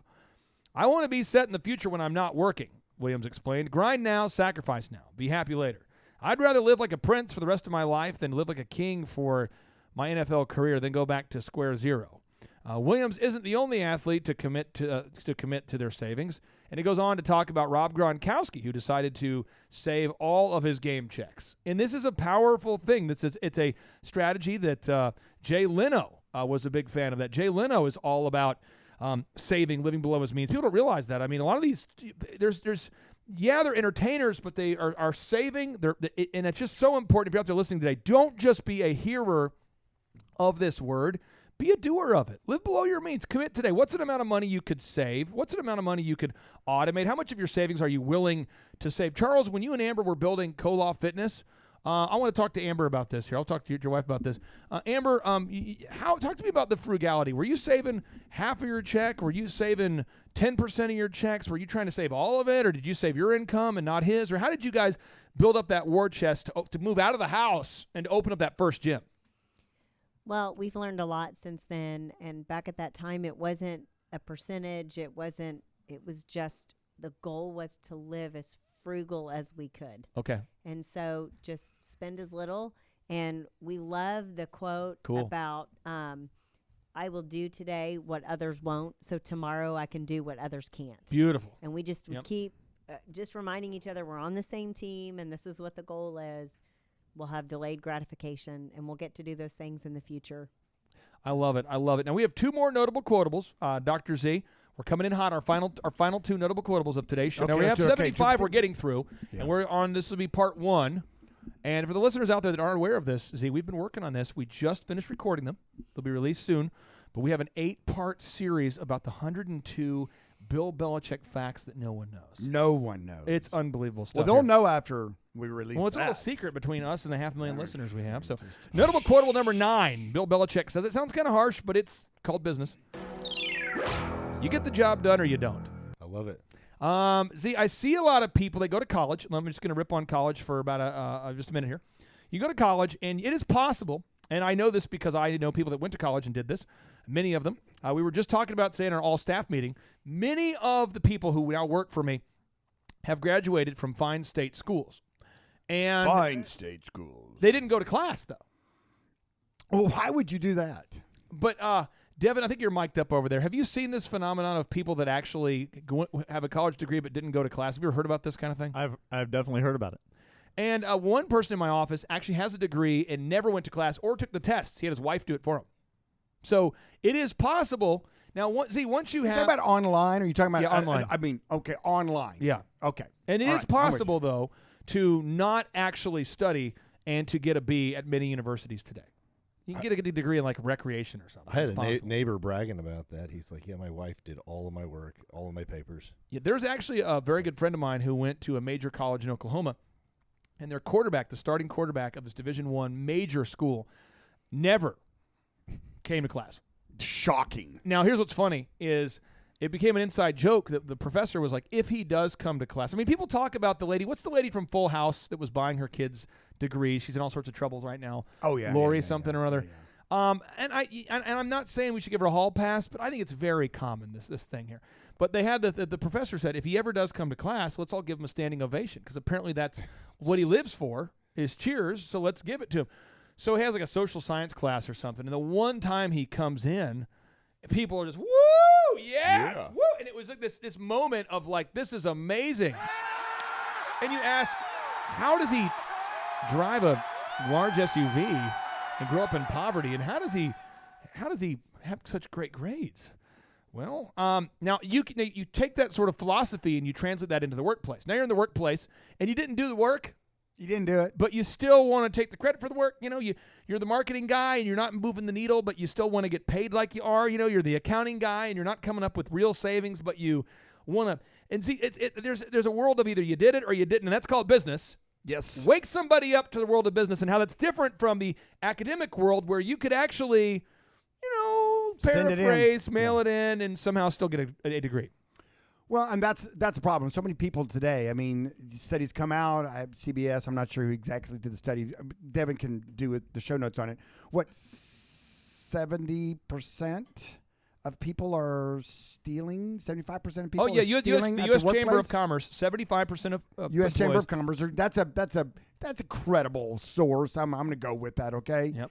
And so what are they doing? Well, they're not doing their job, and that's a shame because you're paying them as the employer, as the owner, to do their job. Oh. And they just want to send it in. They want to they want to go sneak on their phone. They want Mail it in when no one is around you. It happens every day, all day, at everybody's business. As much as you want to think, oh, my 10 employees or my 15 employees, none of them. That's the other businesses down the road. Guys. That's that other guys. Not us. Because he didn't hire great people like I did. That's right. Yes. No, they're doing it. And you're kind of naive if you think they're not. But it's the same kind of deal. It's really frustrating. And so when you find that out, obviously there's a limit to what you'll put up with. But when someone can't do the job, why would you hang on to them? It just pulls down the rest of the teammates. I see a lot of it. Why do they do it, Clay? I see a lot of family hall passes where it's like my uncle, my cousin, my neighbor, my wife, my husband. It's probably a third of it maybe that I see. Probably a third, maybe a fourth. And then I see we're celebrating what they used to do 10 years ago. It's like, man, they were critical to our start. They worked for nothing the first month. They were critical. Yeah, to our founding.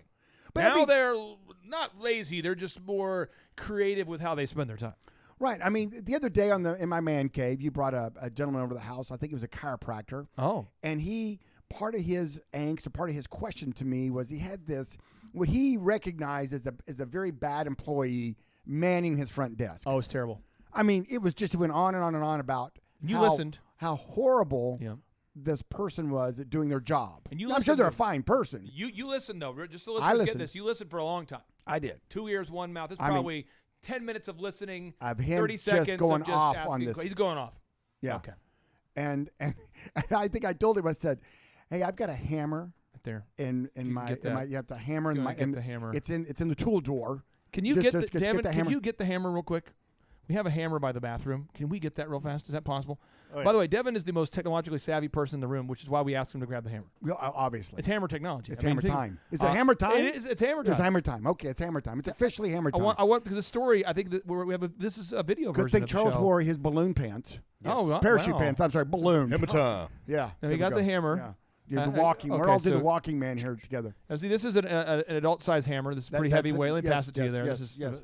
So I told him, I said, doctor, Yeah. because of course he's a chiropractor. And I said, you need to go in my drawer there and just like Devin did and get the hammer out. It took some time for him to find it. He goes over Yes, there. yes. Yeah. And then what I'd like for you to do is just kind of spread your legs up, Yeah, a just good spread 'em. Just spread 'em. It's a good. little farther than shoulder width. Bend the knees, athletic position. A little bit Kinda to the little knee. down there, like a right fielder. And then center I want fielder. you to take that hammer right there. Just take it and swing it Yep. with a goodly force. You swing it. With the goodly force. The hammer, the nail pounding side, towards you. And I want you to hit yourself right in your crotch. Right in your business.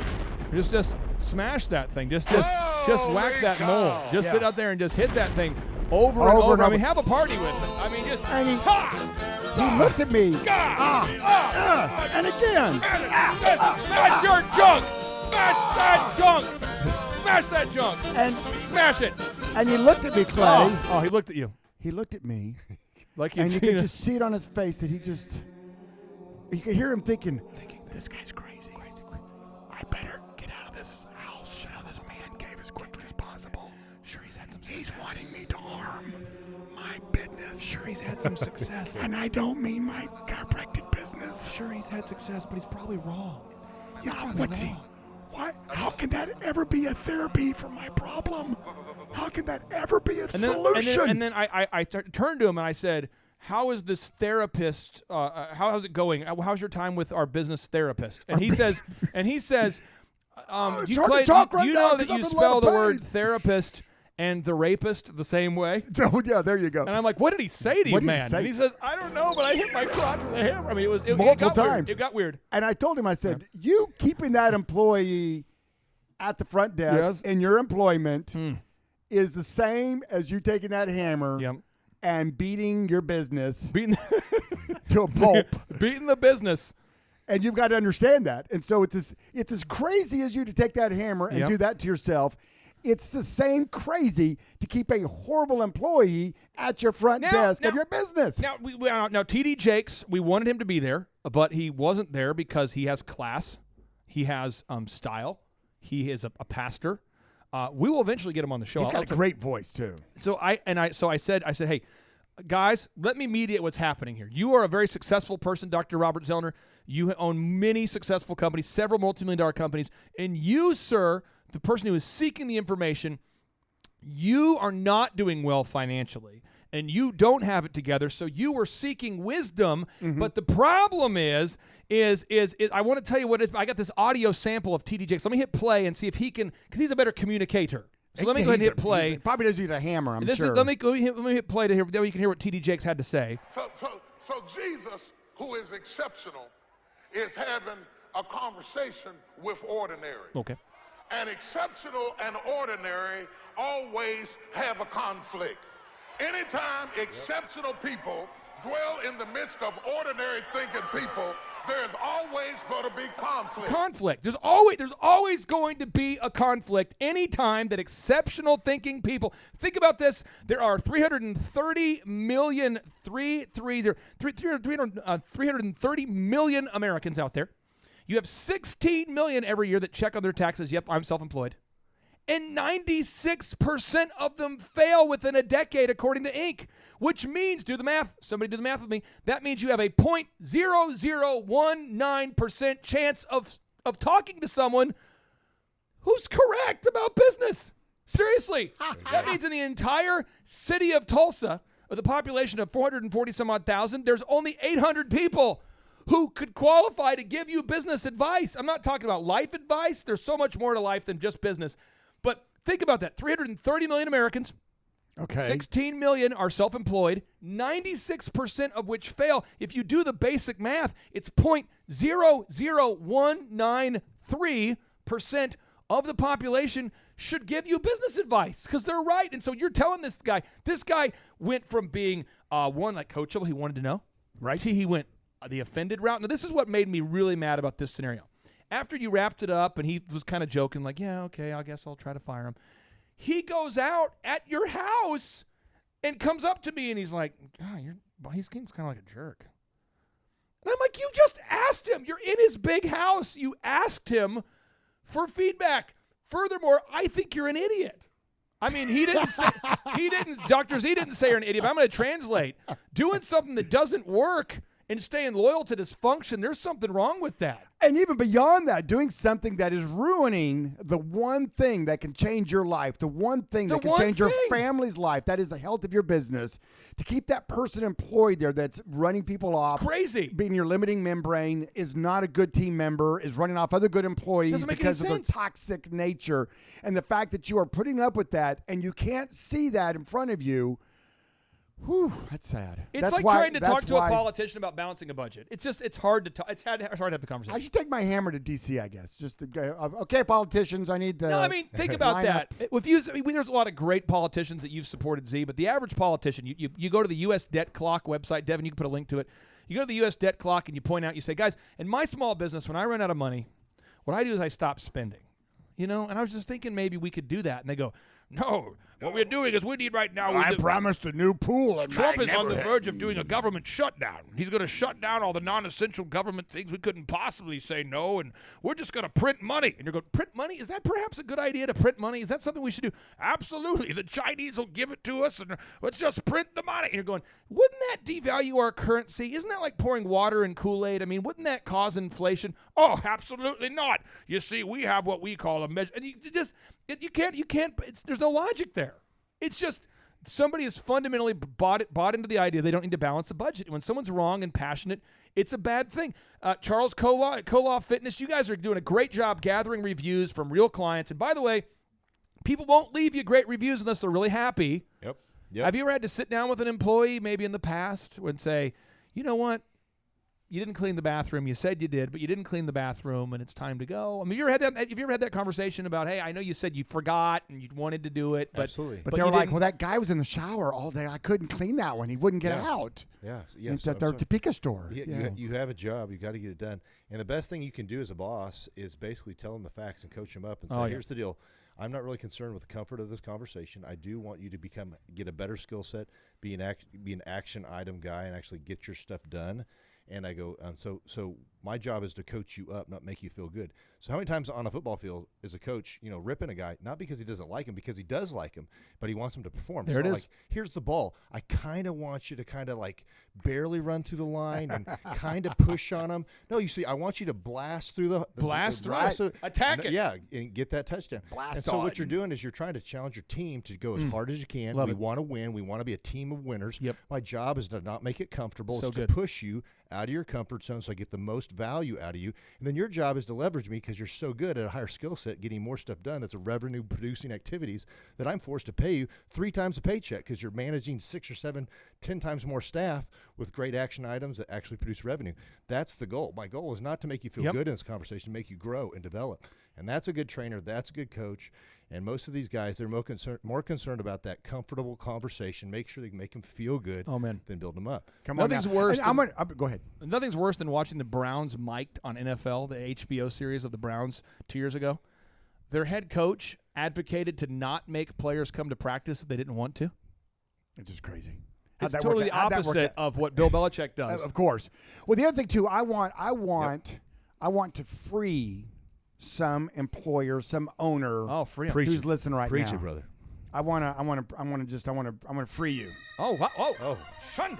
You see, my good friend, yes. We're in the same fraternity. Go ahead. Oh, yeah. I'm talking fraternity, a business ownership. Yes.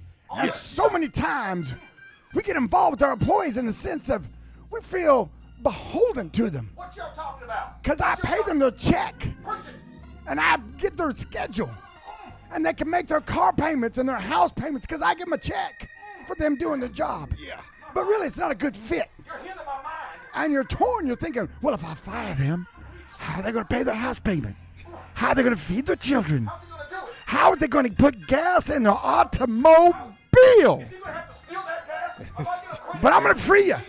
I'm going to free you from that thinking. I don't know how many times I have fired someone. And a year or two later, I see him at a Walmart or a Target, actually. I like Super Target personally. And they look at me and they say, that was the best thing you ever did for me. It woke me up. Yes. It made me realize I can't be an idiot. Amen. It made me realize I got to be on time. When you enter the super center, that's when the people say thank you. Thank you. Thank you. Right by the kale, usually. I'm right by the kale. the organic kale, by the way. Just not. We don't do non-organic. Now, we've kale. got one But final my point is, point though, is- Yes. some of you out there, you have someone working for you. You don't want to fire them because you don't. First of all, you don't want the trauma of it. Yep. You don't want to be for them to be mad at you, and then you're honestly thinking, listen, there's a lot of jobs out there. Thank you, Donald Trump. Thank you, Trumptastic. or whoever. Yeah. Whoever you want to give credit to. Unemployment's very low. People are looking for good people to hire all the time, right, Charles? You're Absolutely. nodding. Yep. We are Clay knows every that. I week. know that. And so my point is that if they're not a good fit for you and you're not happy with them, they're probably not happy there. Yep. And so do you both a solid. Do you both a favor. Yep. and move on down the road and get somebody that wants to be there, is working to be there, and is going to do the job that you're paying them to do. I have a quick fact for you. When Okay. Donald Trump took over as the president of the United States, the Okay. Dow Jones average was around 16,000. Okay, that was the Dow. That was the number that you see on the news all the time. It was at 16,000. It is now today at 28,000. He's almost doubled the economy. It's crazy. It's absolutely wild. So if you like him or you don't like him, all I can say is that when Obama took over office, when he first got in office there, the economy was not doing very well. Some would argue that he helped to fix the economy, to stabilize the economy. And now Trump-tastic, there's a momentum going on there, almost doubled the economy. Yeah, It's you know such what a that great really is? time economically. You know what the Dow Jones really tells us when it goes up like that? It really tells us that the world There's a confidence. has confidence Yes. in our country. And that's what it really is, because it's you're playing on the come. It's a gamble. In other words, you're buying the share of stock thinking that company's going to do better, be worth more money, or someone wants to pay more for it down the road. Down the road. Hence, your money builds and doesn't decrease. I'm going to put a little pressure on us real quick here. Uh-oh. Okay. Devin, if you can pull up my calendar and call the person who's scheduled at 5:30, and just let them know we're wrapping up an epic podcast right now here about the great one, Coach Bill wow. Belichick. It's already, wow. And then Kendall, if you can go look out there, if you can see. I want to show the pinion, because the pinion awaits us. Pinion. The people need to know we can't just do 8-hour shows, can't because just we have talk to go about out it. there and we have can't to just eventually talk go about burn it. some more pinion wood. We have to. Hopefully, you can see a good flame out there. But we have a letter that just came in. And see, I'd like for you to read it if you can. I'm sorry if it's small font. We have a listener who listens to the show every day in Russia. Dear Sir, Madams, this email is just my gratification to Clay Clark and your team. I'm a sophomore student living in Russia. Yep. Yekaterinburg, first of all, your podcast is the best one and teaches so much, i.e. how to manage people, how to exceed at work. Clay constantly pontificates about 6-day work week. Had never heard such things before. Thrive Team really inspires me and helps to overcome harsh moments in life. If it's possible, tell Clay Clark that he is the best teacher and person I have ever met, and I will definitely visit one of your conferences and shake his hand. He's in Russia. Amen. Russia. He's Russian. When finances will allow me to do so. Also, Clay's hints and his experience, which he spreads in podcasts, help me in my current job. I'm trying to work not for the human master, but the Lord, as Clay stipulates. Thank you, Clay. I don't know whether it was fate or fluke that I stumbled upon your podcast more than a year ago, but it was the pivotal moment in my life. Practically agree with Z and Clay on every aspect. Hope you will continue doing it in the future. P.S. What does P.S. stand for? P.S. When I have some spare time, read books which you propose. Have read Winning, Purple Cow, Think and Grow Rich, Outwitting the Devil, Ultimate Sales Machines, and others. Awesome. Plus, Clay writes excellent ones. Start Here and Jack Ashery were excellent. Postscriptum, by the way. PSS. It would be great if every employer takes Clay's position in regard with diplomas, experience, character over skills, etc. Because nowadays I'm filing for internships. Filing for internships and receiving myriad of rejections, roughly 30 already. I just can't cut through their silly bureaucracy. I am preaching to them that they could work 6 to 7 days and willing to learn everything, but they don't want to take into consideration their factor. But Bill anyway, Belichick got rejected 250 times. won't give up and will definitely There we go. achieve what I want. Thank you Yes! very much. One more time, when finances allow me, we will make a subscription to Thrive 15. Now, see, that's why we're putting this show, and the future shows will be out on video soon now. That's awesome. And but I'm just telling you, we don't get paid by Mr. Russia here. We do this show because Russia, because Putin makes us. Mother Russia. Because Putin says do show or else. Siberia. Because we like Ivan the Drago. mind. No, but here's the deal. Seriously, we do this show, and I'll tell you why I do the show, and then I'd like to wrap up on this final notable quotable. I do this show because people started asking me all the time, can I pick your brain? And I said yes for a long time. And then I never get no brain left. Well, then I never saw my wife. I never saw my wife. I'm sorry. I went someplace dark. I didn't see my wife. And my wife said, hey, perhaps. Maybe she said, can I pick your brain? Oh, the suckle. It all comes Oh, from the how come young grasshopper, there is No pebble in my hand. just suckle. No, Yes, no, just suckle. yes, thank you. But so my wife says, maybe you should teach this. Maybe you should do coaching. So like 2007, 2006, I'm now charging for this thing. Then we started the online school. Now we have just thousands of people finding us all the time. And I would just say, we do this show and we teach you the things you need to know, but we know that anytime somebody exceptional comes in contact with ordinary thinking people, there is conflict. Conflict. Yes, absolutely. So if I'm telling you something that you're hearing from 99.8% of the population, I'm doing a bad job. I got to teach you that 0.0019 stuff. Come on now. That 0.2% stuff. Come on, We Neil. got to give you that tough Get love. down that We got to talk to you about 0.0019. hitting your unit with a hammer. Come on, Neil. Okay. Now, notable quote number 10. By the way, that was a fine hammer. That's a professional hammer. No, it's a what good do you think one. with that quality of a hammer? That thing's Well, just impressive. in case. Just in I'm case. Saying. Okay. The weight of it, it's sturdy. Notable quotable number 10. Bill Belichick says, I think that we'll continue to try to look at ourselves in the mirror and see where we can do a better job. Maybe where we can improve the process. But I think the fundamentals of the process will remain the same. Now, Bill Belichick famously recently talked about how he does not do analytics, which is hilarious because every other coach obsesses on analytics and all the analysts do too. And he says, I look at the heart of a guy, and I know who to give the ball to in certain situations. I watch game film, but I don't look at like heat maps and stats and graphs and grids. And see, you see a lot of entrepreneurs that they do the over stats. They look at too many stats. Devin, you see these kind of stats. What kind of reports could you look at that are completely meaningless, that could take all your time and energy and make you mildly retarded if you look at all the stats? What kind of stats could suck the soul of a business owner if not careful? Impressions, people who may have looked at a post, Google Analytics, getting lost in the weeds. This is one example. There's a business owner I worked with a few months ago, and he said, my Google Analytics shows me that the only people going to my website are typing in the name of my business. And it wasn't Cola, but it could be like Cola. So it's like, okay, so Charles, you're saying that everybody who goes to Cola Fitness only types in Cola Fitness. Okay, I'm following you there. And then I'm pointing out to the client, though, unlike you guys, they don't rank for any keywords. So I'm like, the only way they would find you is if they typed in the name of your business because you don't rank for any keywords. They go, that's why I don't want to invest in search engine optimization because the only people that find it type in my web address. I'm like, okay. That's like a bank giving you a report of how much money you don't have. It doesn't make any sense. That'd be a lot of paper, a lot of paperwork. Sir, there's $22 trillion in circulation, of which you have 75 of them. Yeah.